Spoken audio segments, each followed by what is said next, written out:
शास्त्रीय अथवा अशास्त्रीय, यहाँ शास्त्रीय कर्म की निवृत्ति को भी कहा गया है। केवल अशास्त्रीय कर्म की निवृत्ति की बात नहीं कही गई है, क्योंकि ये ब्रह्म विचार हो रहा है। यदि ब्रह्म विचार नहीं होता तो कहा जा सकता है कि अशास्त्रीय प्रवृत्ति का त्याग, शास्त्रीय कर्म में प्रवृत्ति, पर ये तो गुणातीत के लिए, गुणातीत तक हमको जाना है।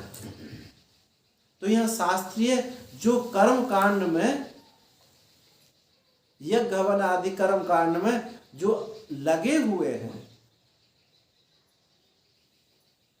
निरंतर लगे हुए हैं, ये उनको भी, उनके त्याग की भी बात कही गई है। चाहे वो बिना लोभ के कर रहे हैं, जो लोभ से कर रहे हैं वो तो अलग बात, पर जो बिना लोभ के भी कर रहे हैं तो इस जो परमार्थ पथिक वो नहीं हो सकता। वो ठीक है, समाज की दृष्टि से ठीक है, लेकिन परमार्थ का पथिक नहीं है, क्योंकि यहां तो इस शरीर की अशांति भी उसको कष्ट देती है। तितिक्षा क्या है? जो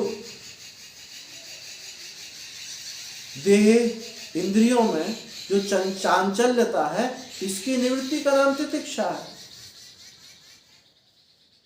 मन की शांति का नाम उपरति है। सब इंद्रियों की शांति का नाम उपरति है। मन की शांति का नाम शम है। इंद्रियों की शांति का नाम दम है। आप लोग साधन चतुष्टय में जो सुनते हैं, सम दम उपरति तितिक्षा, तो कहीं भी हलचल नहीं है, कहीं भी शरीर इंद्रियों की, शरीर की चांचल्यता वो भी वहां ठीक नहीं है। बहुत लोगों को हमने देखा बैठ के और पैर हिलता रहेगा ऐसे करके। अब बताओ, शरीर की ये जो है, ये शरीर की स्थिरता हो सकती है उसको कभी? वो क्या ब्रह्म विचार कर सकता है? एक पैर, अब वो मैं तो नहीं जानता वो जानबूझ के हिलाते या हिलता है। वो ऐसे एक पैर पे पैर रख करके जो हिलाते हैं, वो जानबूझ के हिलाते हैं अथवा ये हिलता ही है। पर चाहे जानबूझ के हिलाते हैं या हिलता है, उससे शरीर की शांति नहीं होगी। जब तक शरीर की शांति ना हो, मन की शांति ना हो, बुद्धि की शांति ना हो, वो सत्वगुण कैसे बढ़ेगा? वो सत्वगुण कैसे बढ़ेगा? कैसे ब्रह्म विचार करेगा? तो शरीर की शांति, इंद्रियों की शांति, कर्मेंद्रियों ज्ञानेंद्रियों की शांति, मन की शांति, बुद्धि की शांति, हिलो मत, बोलो मत, सोचो मत, जब तीन बात होगी तब समाधिष्ट हो गए। शरीर हिलता रहेगा, कैसे समाधिष्ट हो गए? मन में कुछ सोचते रहोगे, संकल्प विकल्प होते रहोगे, कैसे समाधिष्ट हो गए? ये सब जो है रजोगुण के लक्षण है। चांचल्यता, इतनी चांचल, कोई कहे नहीं तो बहुत फुर्तीले आदमी है। भैया फुर्तीले बात ठीक है, फुर्तीले, लेकिन कभी शांति में रहने की बात तो सीखो। तो ये जो है कर्मों की जो शांति है और स्पृहा, ये सब जीवन में जब आते हैं तब सत्व गुण की वृद्धि होती है। और ये सब है तो रजोगुण है। रजोगुण बढ़ा हुआ समझना चाहिए। और रजोगुण में कोई ब्रह्म विचार नहीं कर सकते हो। परमात्म तत्व की प्राप्ति के लिए आपका एक कदम भी आगे बढ़ने वाला नहीं। आगे कहते हैं, प्रकाशो प्रवृत्तिश्च प्रमाद मोह एव च तमस्यतानि जायन्ते विवृद्धे भरत कुरुनंदन। अब पहले दिया था भरत और सभा शब्द, भरत वंश में श्रेष्ठ अर्जुन। अब कहते हैं कुरुनंदन, ये कुरु वंश में तो हुआ ही है। कुरु वंश को आनंदित करने वाला, कुरुनंदन जो है दुर्योधन नहीं है, क्योंकि कुरु वंश को कलंकित करने वाला है, कुरु वंश को दुख देने वाला था। जो कुरु वंश को आनंदित करने वाला है वो अर्जुन है। तो यहाँ भगवान ने एक विशेषण और दिया, कुरुनंदन। ये कुरुनंदन कुरु वंश को आनंदित करने वाले, अप्रकाश, अप्रवृत्ति, प्रमाद, मोह, 4 बात बताएं। अब आप ऐसे समझो कि आप प्रकाश नहीं तो प्रकाश है, अप्रवृत्ति माने प्रवृत्ति, और प्रमाद, अप्रमाद, प्रमाद का उल्टा हो गया जो जानकारी हो। तो यहाँ अप्रकाश का मतलब प्रकाश नहीं है। जहां ये न्यायी प्रत्यय होता है, न्यायी प्रत्यय 6 जगह प्रयोग होता है व्याकरण में। अभाव में, विरोध में, अल्प में, अन्य में और सादृश्यता में। ये अल्प प्रत्यय का, अल्प इस न्यायी प्रत्यय का प्रयोग होता है। अब जैसे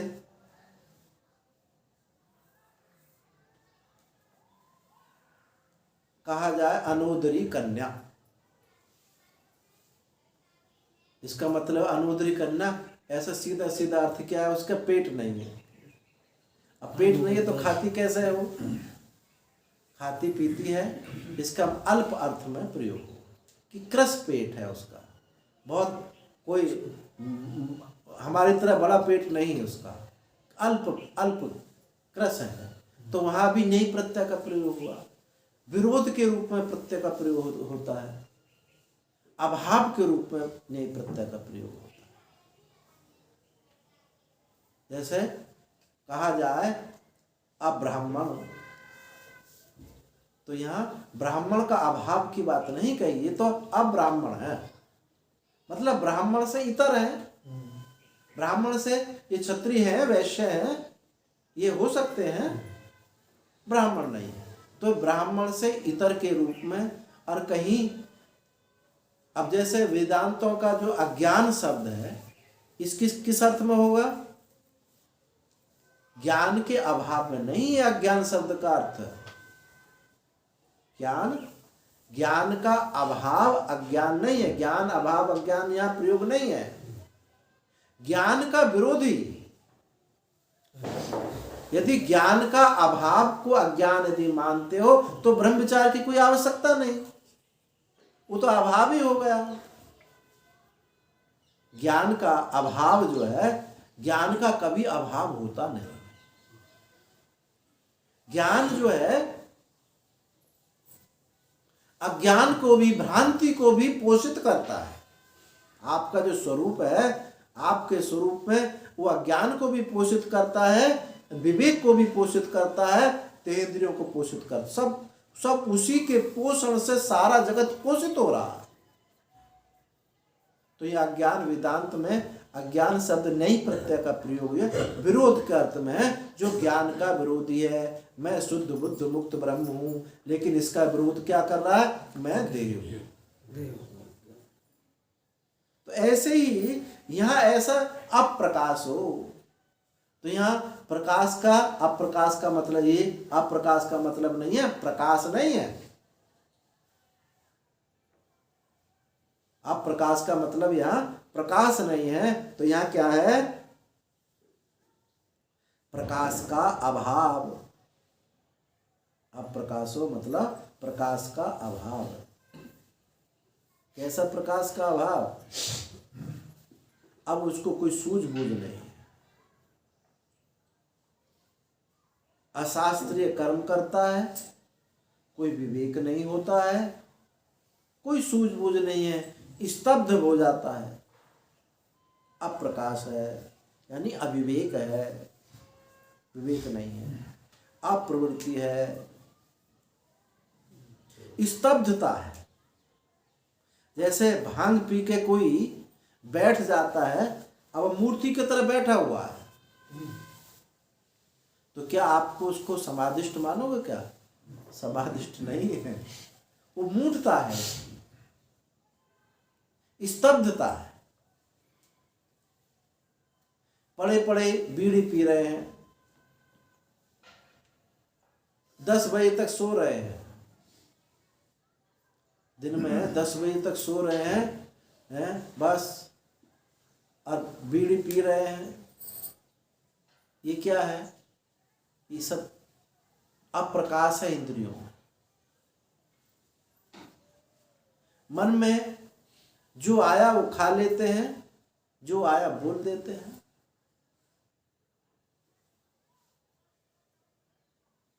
अप्रकाश और स्तब्ध होते हैं, बिल्कुल उनको कोई सूझबूझ नहीं होती, स्तब्ध मूर्ति के उनमें कोई उत्साह नहीं होता, स्फूर्ति नहीं होती।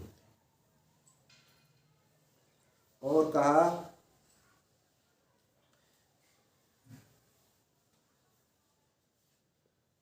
प्रमाद बताया था, पीछे आया था, बताया था प्रमाद को कि जो प्रमा को काट दे, अपने कर्तव्य कर्मों का स्मरण भी ना रहे। आलस्य में कर्तव्य कर्मों का स्मरण तो होता, लेकिन प्रवृत्ति नहीं होती। हमको ये स्मरण है कि हमको ध्यान करना चाहिए, भजन करना चाहिए, लेकिन रस ना होने की वजह से, आलस माने अरस, रस ना होने की वजह से हम उसमें प्रवृत्त नहीं होते, लेकिन स्मरण रहता है। अब प्रमाद में क्या होता है? वो स्मरण ही खत्म हो जाता है। जब आलस्य का घनीभूत हो जाता है तो फिर उसको स्मरण ही खत्म हो जाता है कि मुझे जल्दी उठना चाहिए, ध्यान भजन करना चाहिए, ये स्मरण ही खत्म हो जाता है। प्रमा का जो अर्दन कर दे, प्रमा को जो काट दे, प्रमा माने ज्ञान, ज्ञान को जो काट दे उसको प्रमाद कहते हैं। तो ये प्रमाद जो है, प्रमाद बढ़ जाता है, प्राप्त की अप्रतिपत्ति हो जाती है। और मोह ये क्या है? मूढ़ता है, अविवेकता है, मूढ़। मोह वैचित्र माने विपरीत रूप से सोचने लगता है। कहते हैं ना, इसकी उल्टी बुद्धि हो गई, ये उल्टी बुद्धि वाला हो गया है, हमारी बात को सुनता नहीं है, कुछ सुनता है तो उसका उल्टा अर्थ लगाता है। हम जो कुछ कहना चाहते हैं वो ना समझ करके उसका उल्टा अर्थ लगाता है। ये है ये मोह। जो वस्तु उसके पास है उसको उससे अलग नहीं होना चाहता। मोह क्या होता है? मोह वर्तमान में होता है, कल्पना भविष्य में होती है, स्मृति भूत में होती है। भूत भविष्य वर्तमान तीनों में जो वर्तमानता में ये मोह है कि ये वस्तु मुझसे चिपका रहे, मुझसे अलग ना हो पाए। मेरी छाती से ये चिपका रहे, ये मोह जो विचित्रता है, वैचित्रता है, भिन्नता है, जो कर्तव्य कर्मों के लिए प्रेरित करना था उसको ना करके उसकी गति को रोक देता है। मोह में गति रुक जाती है उसका, बल्कि यहां तक होता है उसका हित अनहित भी नहीं होता। जैसे किसी माता को पुत्र के प्रति मोह हो और वो कुछ बड़ा करना चाहता है, कहीं बाहर जाकर पढ़ना चाहता है, तो नहीं जाने देंगे। ये क्या है? मोह उसको उसकी गति को रोक देता है, उसकी हित की गति को भी रोक देता है। बस मेरी आंखों के सामने बना रहे, मुझसे अलग ना होने पाए। ये जो विचित्र सोचना है, मुझसे अलग ना होना है, ये सब मोह का लक्षण है। ये एक प्रकार का अविवेक है, वो समझ नहीं उसको आती है। तो जब ये अप्रकाश है, यानी सत्ता स्फूर्ति नहीं है, विवेक नहीं है, अविवेक है और स्तब्ध जैसा है, और प्राप्त कर्तव्य कर्मों का स्मरण भी नहीं रहा है, और मुझसे ये वस्तु अलग ना हो, मेरे पास बनी रहे, ये सब लक्षण किसके हैं? ये तमोगुण की वृद्धि के लक्षण है। और ये तमोगुण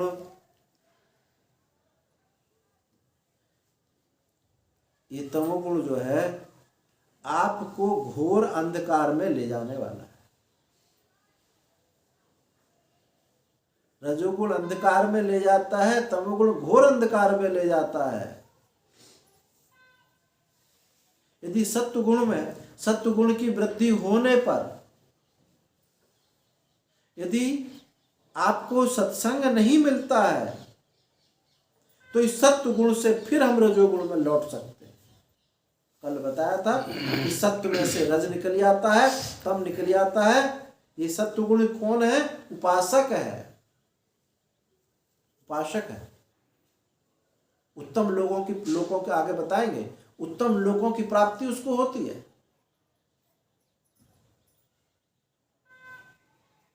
परंतु गुणातीत नहीं होता है। फिर वो जो जय विजय थे, वो फिर रावण कुंभकर्ण बन जाते, सत्वगुण से लौट करके फिर आ जाते। तो सत्वगुण होने पर, जैसे राजऋषि भरत, सत्वगुण में दया उत्पन्न हुई और दया से फिर आसक्ति हो गई। यदि सत्वगुण में ये सत्संग नहीं मिले, ब्रह्म विचार के लिए मार्ग प्रशस्त ना हो, तो वहां भी धोखा हो जाता। तो सत्वगुण के साथ साथ ये गुणातीत की बात भी होनी चाहिए। कोई सत्वगुण की वृद्धि होने पर जो मुक्त पुरुष है, इस व्यवहार से अतीत फक्कड़ महात्मा है, निर्द्वंद महात्मा है, उनको उस सत्वगुण की वृद्धि से उनको भी छोटा कर देते हैं। ये तो महाराज इतने घंटे सोते हैं, इतने घंटे जप करते हैं, इतने घंटे, ये सत्वगुण की बात है। लेकिन गुणातीत पर ये सारे नियम लागू नहीं होते। ये जप निष्ठा, सत्य निष्ठा, नियम निष्ठा, ये सत्वगुण में है, पर गुणातीत में तो ये कोई अस्तित्व नहीं रखते। जीवन में पहले सत्वगुण बढ़ना चाहिए, और सत्वगुण बढ़ेगा तो हम ब्रह्म विचार में प्रवृत्त होंगे। और सत्वगुण के लिए हम विचार ना करें, वृद्धि के लिए ना सोचें, तो हम तम और रज में ही रहेंगे। जहां जो जैसा बैठा है, उसके लिए वही साधन, उन्हीं साधनों से सत्वगुण की वृद्धि होगी। सात्विक अन्न लें, सत्वगुण की वृद्धि होगी। सात्विक सोच हमारी सात्विक हो, सत्वगुण की वृद्धि होगी। सात्विक देखें, सात्विक सुनें, सात्विक स्पर्श करें, तो सत्वगुण की वृद्धि होती है। और ये सत्वगुण की वृद्धि होती है, तभी ये ब्रह्म विचार आवश्यक उत्पन्न होगा। और साथ साथ यदि इसके सत्संग नहीं होगा, तो सत्वगुण भी ये कह नहीं सकते, कब रजगुण में हो जाए या अच्छा सत्व गुण में भी शरीर छूटा तो किसी लोकांतर की प्राप्ति होगी, महाजना तपह इत्यादि लोगों की प्राप्ति होगी, परंतु जन्म मरण से उसकी निवृत्ति नहीं।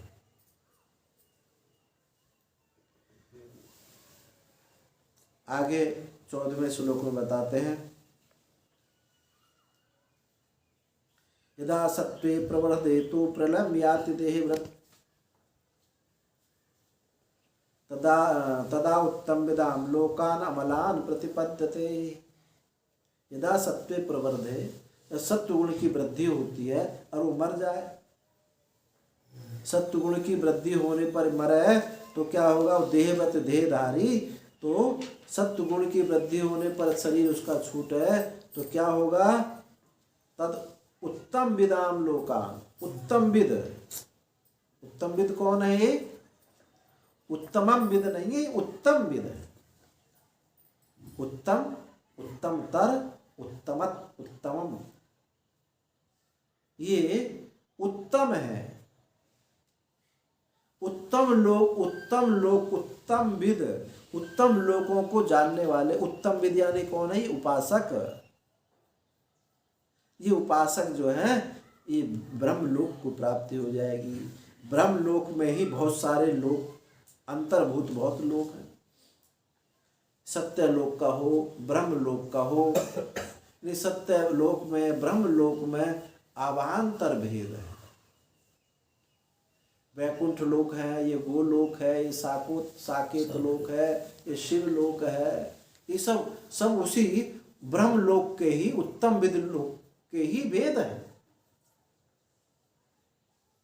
उन लोकों की प्राप्ति हो जाएगी, सायुज्य मुक्ति प्राप्त हो जाएगी, सालोक्य मुक्ति प्राप्त हो जाएगी, सारूप्य मुक्ति प्राप्त हो जाएगी, सृष्टि भगवान के समान सृष्टि करने की सामर्थ्य प्राप्त, भगवान की सारूप्यता प्राप्त हो जाए, भगवान जैसा रूप उनको प्राप्त हो जाए, परंतु कौस्तुभ मणि नहीं मिलेगी। भगवान का मुकुट मिल जाएगा, भगवान का सब पीतांबर मिल जाएगा, गले में बनमाला भी मिल जाएगी, बिल्कुल भगवान जैसे दिखाई देंगे, परंतु वहां भी है कि वहां कौस्तुभ मणि नहीं मिलेगी। कौस्तुभ मणि तो भगवान वासुदेव श्याम सुंदर घनश्याम नंदनंदन उस ब्रज बिहारी के ही गले में होती है, बाकी किसी के नहीं। तो ऐसी सारूप्यता प्राप्त हो सकती है उत्तम लोगों की।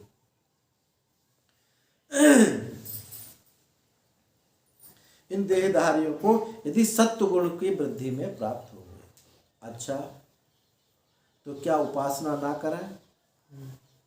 जब ऐसी बात है क्या उपासना ना करें? ये बात नहीं कही जा रही है यहाँ। उपासना के साथ साथ आप ब्रह्म विचार भी करें। हालांकि ये बात तो है, जो ऐसे लोगों को, वैकुंठ आदि लोगों को प्राप्त होंगे उनकी दुर्गति तो नहीं होगी, पर जो वस्तु 1 मिनट में मिलने वाली थी उसको युगों लग जाएंगे, युग प्राप्त हो जाएंगे। ऐसे सत्वगुण की वृद्धि को प्राप्त हुए लोग, उनकी दुर्गति नहीं होती। वो कुछ वहां उनको निमित्त मिल जाएगा, उस लोक में जाकर के ब्रह्मा जी के साथ, भगवान विष्णु के साथ वो मुक्त हो जाएंगे। या उस लोक से यदि मृत्यु लोक में आते भी हैं तो भी वो सामान्य मनुष्य नहीं होंगे, ऐसा रावण कुंभकर्ण सामान्य नहीं हुए। उनको भी मारने के लिए भगवान को आना पड़ा। तो ऐसे लोग जो हैं वो कुछ निमित्त ऐसे उनको मिल जाएंगे कि वो उस सत्ता सामान्य से एक हो जाएंगे, पर जो 1 मिनट का बात थी उसको सदियों युगों लग जाएंगे। ये अंतर होता है। सद्यो मुक्ति नहीं है, सद्यो मुक्ति नहीं होती। क्रम मुक्ति हो सकती है, क्रम मुक्ति हो सकती है। क्रम मुक्ति क्या है? ग्रेस मार्ग से, ग्रेस, कुछ भगवान ग्रेस देते हैं, भैया ये भी थोड़ा आगे बढ़ जाए, उससे उसको पास कर देते हैं। पर जो सद्यो मुक्ति, इसी क्षण हम मुक्त है, ये अनुभव नहीं हो सकता। जैसे खेत में गहराई में बीज दाबा दिया जाए तो उगता नहीं है, ऐसे सत्वगुण में इसकी सत्वगुण की इतनी वृद्धि जहाँ हो गई है तो वो जो है इस जन्म मरण वाले शरीर को तो प्राप्त नहीं होगा, पर जो फल उसको एक क्षण में प्राप्त होने वाला था वो बहुत लंबे समय चला गया। इसलिए प्रयास किस लिए रहता है कि तुम सद्यो मुक्त हो। ये तो ग्रेस मार्ग तो हो ही जाएगा। जो गंगाजन आल चढ़ाई सो सायुज्य मुक्ति नर पाए। जो रामेश्वर में गंगाजल चढ़ाएगा उसको सायुज्य मुक्ति हो जाएगी। पर जो यही इसी क्षण रामेश्वर मैं हूं, मैं ही रामेश्वर हूं, मैं शिव स्वरूप हूं, मैं जो है मैं सच्चिदानंद घन ब्रह्म शिवोहम, मैं ये हूं, तो उस क्षण अब उसको क्या आगे पीछे की जरूरत रह जाती, इसी क्षण वो मुक्त है। तो ऐसे लोगों को वो प्राप्त हो जाता है। तदा उत्तम विदाम लोकान अमलान प्रतिपद्यते। वो अमल, मल रहित, जिनमें कोई मल नहीं है। मल क्या होता है? ना वह कर्म मल है, कर्म मल सबसे बड़ा होता है, देह मल, कर्म मल, विद्या मल, विद्या भी मल बनता है, विद्या मल, कर्म मल, देह मल, ये किसी प्रकार का मल वहां नहीं रहता, एकदम निर्मलता। मनमल नहीं होता। मनमल में क्या होता? राग द्वेष होते हैं। कर्म इसमें देहमल में स्थूलता होती है, विद्यामल में कर्तापना होता है। ये किसी प्रकार का विद्यामल, मनमल, कर्ममल, देहमल, कोई भी मल वहां नहीं रहता। इस प्रकार वहां ऐसे लोगों को, अमलान लोगों को प्राप्त होते हैं, यानी ब्रह्मलोक को प्राप्त होते हैं, अथवा ब्रह्मलोक में ही आवांतर वैकुंठ साकेत गोलोक आदि को प्राप्त होते हैं, अथवा महाजना तपह लोगों को प्राप्त होते हैं। भूर्भुवः स्वः, स्व से ऊपर के लोग, महाजना तपह, अब बाद में सत्यम लोक है, सत्यम लोक ही ब्रह्मलोक है। इन लोगों को वो प्राप्त हो जाते हैं। अब आगे कल करेंगे। ओम पूर्णमदः